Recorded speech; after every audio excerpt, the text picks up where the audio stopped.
a number of years ago, Richard Gardner had an idea that an international handbook of parental alienation syndrome should be pulled together with authors from all over the world. And they got that process started. They selected a publisher that I felt, when I signed on to the project, was a bad choice, but they stuck with it. And then, unfortunately, Richard died an untimely death. So when Gardner passed, the International Handbook of Parental Alienation had lost its publisher. It was a publisher that we're better without. And so the project, because Dr. Sauber is such a sweetheart, such a nice guy, the project was foundering. No publisher, Richard Gardner had passed. If it hadn't been for his heirs, if it hadn't been for the family of Richard Gardner, the International Handbook would not have been completed. I stepped on board as the drill sergeant, because I'm not nice like Dr. Sauber, and pulled everyone together for the next 3 years and got the project done, and it was quite successful. And as you know, Dr. Burnett has taken it another step forward with the completely new revision of research with respect to parental alienation in the DSM and ICD project. But I want to remind you that had it not been for the family of Gardner, none of these things would have been done. And Gardner's family, Richard Gardner, came from a family of caregivers. His buddy, his wife, for many years was a psychiatrist, is a psychiatrist, as was Richard Gardner. His daughter is a PhD psychologist. There is a family of caregivers that surrounded Dr. Gardner. And we're fortunate tonight to be able to welcome, thank, and honor a psychiatrist, an eminent child psychiatrist from here in New York, Richard Gardner's former wife, Lee Gardner, Dr. Lee Gardner, and Richard Gardner's daughter, the psychologist, Dr. Gardner. They're here with us tonight.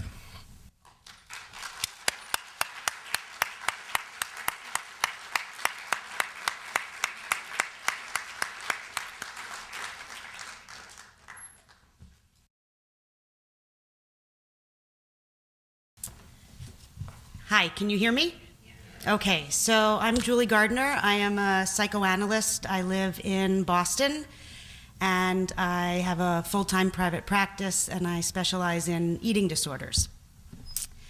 Part of the reason I moved to Boston was to kind of branch out on my own and create my own identity professionally.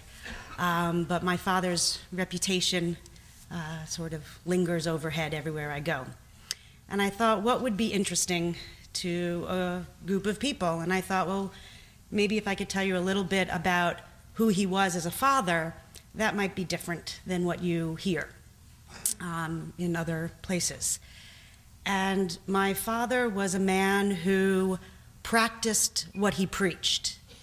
And I am not a child of parental alienation syndrome. That, in fact, I would say I was the test case for what it's supposed to be like when parents get divorced. My mother came on vacation with my father and his second wife, he had a lot of wives, that after my mother's husband passed away, my father included her in the family. I got married, and my husband had a previous marriage, and I have a 15-year-old stepson. And when my father met my husband's former wife, he said, the most important thing, Ethan, my stepson was 4 at the time, the most important thing is that you get along for Ethan. It's all about the children. It's all about Ethan. That's what's most important. And you put your differences aside, you have the holidays together, and the children is what was most important.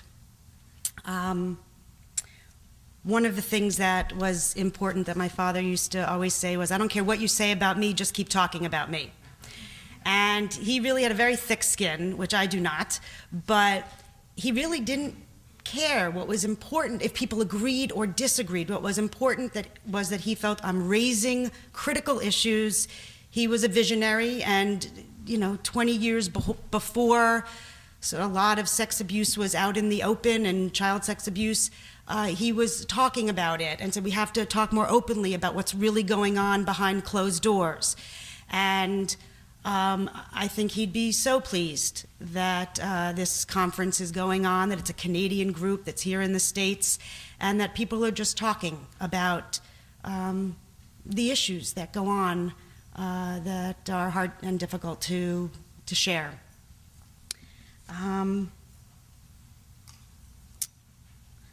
Let's see.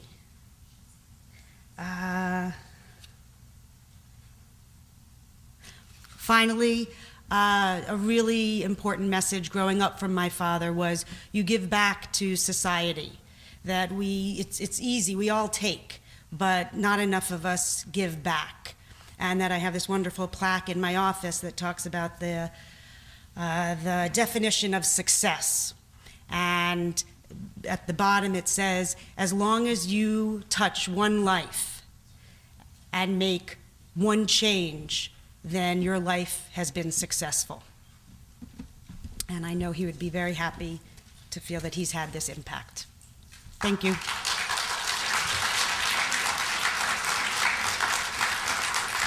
Dr. Lee Gardner, Dr. Lee Gardner, Dr. Julie Gardner, thank you very much.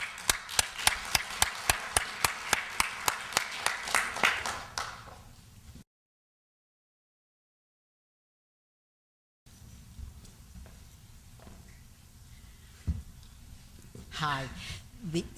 Can you hear me? Okay. The greatest part of honoring being here is what it would mean to Dick. He loved his work, and he really was very dedicated to children, to our children, and to his patients. And the fact that his ideas are being tested and hopefully used would have been extraordinarily gratifying to him. He and I trained together, and he taught at Columbia, and I'm still there teaching.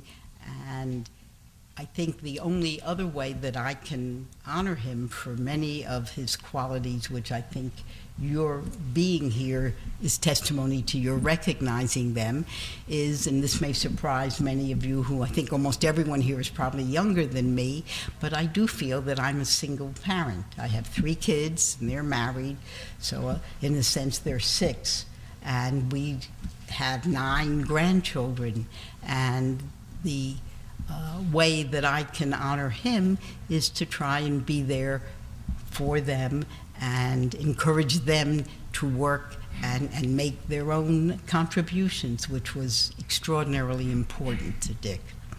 And I think he'd be very grateful for the people who have organized this and have continued to try and extract the best from all of his work.